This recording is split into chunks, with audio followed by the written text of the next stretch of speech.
اظہار خیال کے لیے دعوت دیتا ہوں محترم جناب مولانا صاحبزادہ زاہد محمود قاسمی حفظہ اللہ تعالی، رئیس جامعہ قاسمیہ فیصل آباد۔ آپ کا تعلق احناف دیوبند سے ہے۔ مائک پر تشریف لائیں اور اپنے خیالات کا اظہار فرمائیں۔ نحمدہ و نصلی علی رسولہ الکریم، اما بعد، فاعوذ باللہ من الشیطان الرجیم، بسم اللہ الرحمن الرحیم۔ انما یخشی اللہ من عبادہ العلماء، قال النبی صلی اللہ علیہ وسلم العلماء ورثۃ الانبیاء، صدق اللہ و صدق رسولہ النبی الکریم۔ صاحب صدر محترم حضرت مولانا یاسین ظفر صاحب حافظہ اللہ، شیخ الحدیث جامعہ سلفیہ، استاد العلماء حضرت مولانا حافظ مسعود عالم صاحب حافظہ اللہ، حاضرین مجلس، میں مشکور ہوں مولانا عبد الصمد معاذ صاحب کا اور عمر ایوب صاحب کا اور مرکزی جمعیت اہل حدیث فیصل آباد اور جامعہ سلفیہ کا کہ ہمیشہ اپنے سٹیج پر تمام مکاتب فکر کو مدعو کرتے ہیں، اور آج کی مجلس خالصتاً علمی مجلس ہے۔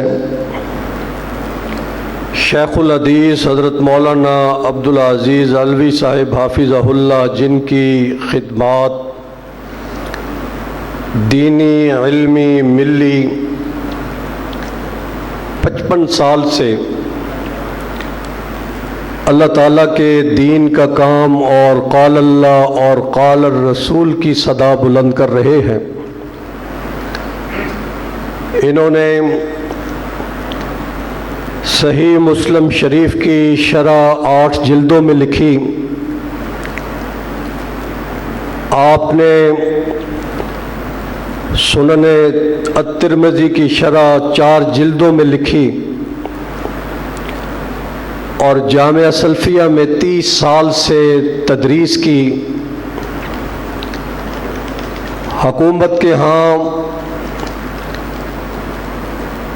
کبھی 25 سال کے بعد ریٹائر کر دیا جاتا ہے اور کبھی 60 سال کے بعد ریٹائر کر دیا جاتا ہے، مگر ہمارے ہاں مدارس میں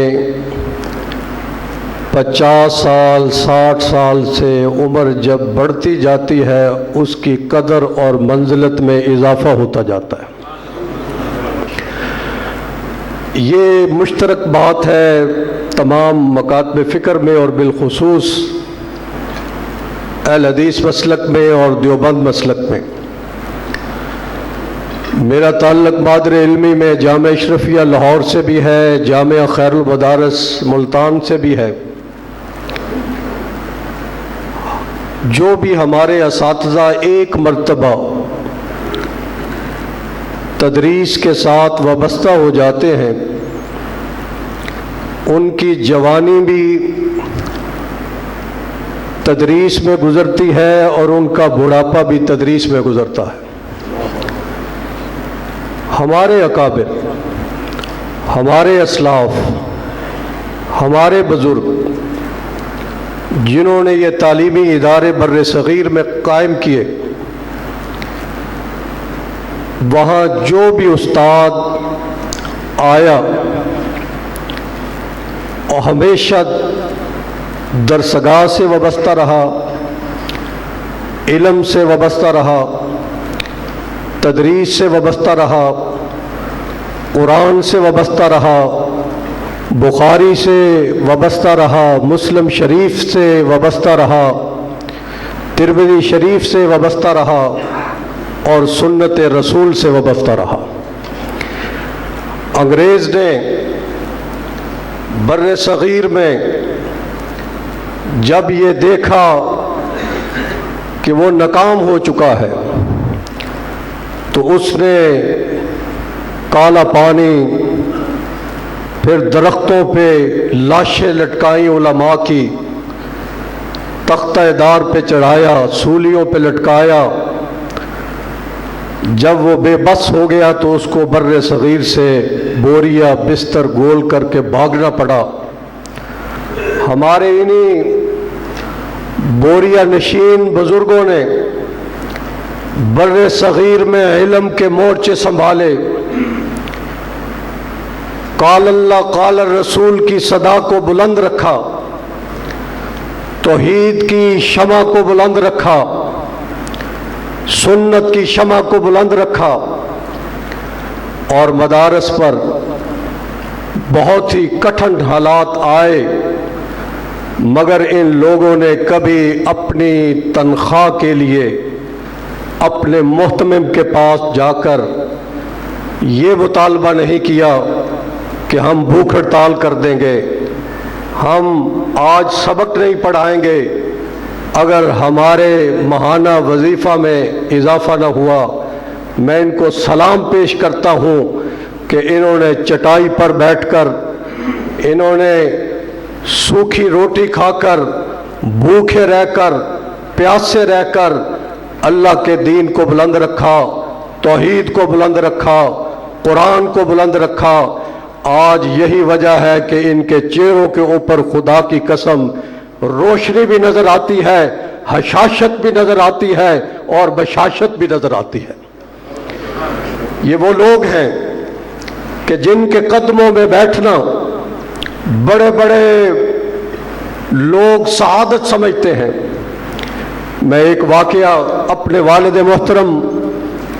حضرت مولانا محمد ضیاء القاسمی رحمۃ اللہ علیہ کا اور حضرت علامہ شاہ احمد نورانی رحمۃ اللہ علیہ کا آپ حضرات کی خدمت میں عرض کر کے اجازت چاہوں گا۔ مولانا علامہ شاہ احمد نورانی رحمۃ اللہ علیہ اور میرے والد محترم ملی یکجہتی کونسل کا جو پلیٹ فارم تھا، جس کا ذکر ہمارے محترم جامعہ امینیہ سے مولانا علامہ سعید احمد اسد رحمۃ اللہ علیہ کے مدرس فرما رہے تھے، اتحاد، تو یہ حضرات ایک دن اکٹھے بیٹھے ہوئے تھے، علم کی بات چلی، تدریس کی بات چلی، تو مولانا شاہ احمد نورانی رحمۃ اللہ علیہ فرماتے ہیں کہ بٹو دور میں پشاور سے واپس پنڈی اسلام آباد کی طرف آ رہا تھا، تو راستے میں اکوڑا خٹک ہے، تو میں خاموشی سے اکوڑا خٹک چلا گیا، تو جا کر پتہ کیا شیخ الحدیث حضرت مولانا عبدالحق صاحب رحمۃ اللہ علیہ کہ وہ کہاں ہیں، تو پتہ چلا کہ وہ حدیث پڑھا رہے ہیں۔ مولانا علامہ شاہ احمد نورانی رحمۃ اللہ علیہ فرماتے ہیں کہ میں خاموشی سے جا کر دارالحدیث میں بیٹھ گیا اور سننا شروع کر دیا، اور جب میں نے علامہ عبدالحق رحمۃ اللہ علیہ جو مولانا سمیع الحق صاحب رحمۃ اللہ علیہ کے والد محترم تھے، ان کی گفتگو سنی، ان کا علم سنا، ان کے دلائل سنے، ان کا علم دیکھا، تو میں سوچ رہا تھا کہ علامہ انور شاہ کشمیری کا علم کیسا ہوگا جو ان کے استاد تھے۔ تو گویا کہ یہ بزرگ جو ہیں، حضرت دورانی صاحب رحمہ اللہ ہوں، یا ہمارے والد محترم ہوں، یا حضرت علامہ احسان اللہ ظہیر، جنہوں نے عراق میں جب اسمبلی میں تقریر کی، خدا کی قسم ایسی تقریر پورے بر صغیر میں کوئی عالم نہیں کر سکتا تھا جو تقریر انہوں نے بغداد میں صدام حسین کے سامنے امت مسلمہ کی ترجمانی کی تھی۔ تو میں یہ سمجھتا ہوں یہ علم اور ایسے بزرگ حضرت مولانا حافظ عبدالعزیز صاحب حافظہ اللہ، میں ان کو مبارکباد پیش کرتا ہوں، خراج تحسین پیش کرتا ہوں۔ ان حضرات کے جوتے سیدھے کرنا، ان کی صحبت میں بیٹھنا، ہم یہ سمجھتے ہیں یہ ایک بہت بڑی اعزاز کی بات ہے کہ صحبت سال ترا سال کنت، صحبت تال ترا